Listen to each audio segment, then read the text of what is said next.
بسم الله الرحمن الرحيم. عن عمر بن الخطاب رضي الله تعالى عنه قال قال رسول الله صلى الله تعالى عليه وسلم: ما من مسلم يتوضأ فيحسن الوضوء ثم يقول: أشهد أن لا إله إلا الله وأشهد أن محمدا عبده ورسوله إلا فتحت له 8 أبواب الجنة يدخل من أيها شاء. رواہ ابن ماجہ۔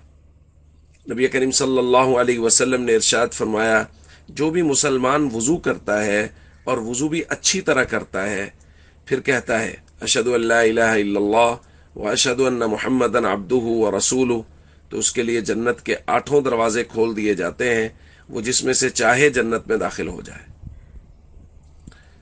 دوستو، دعاؤں کا اہتمام کرنا بہت بابرکت ہے۔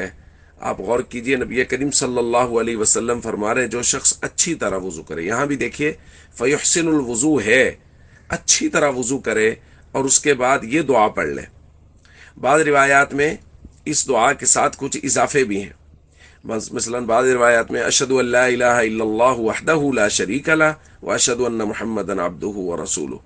تو حضور علیہ الصلوۃ والسلام فرما رہے ہیں کہ اس دعا کی برکت یہ ہے کہ جنت کے 8 دروازے اللہ رب العزت اس کے لیے کھول دیتے ہیں اور وہ جس میں سے چاہے جنت میں داخل ہو جائے۔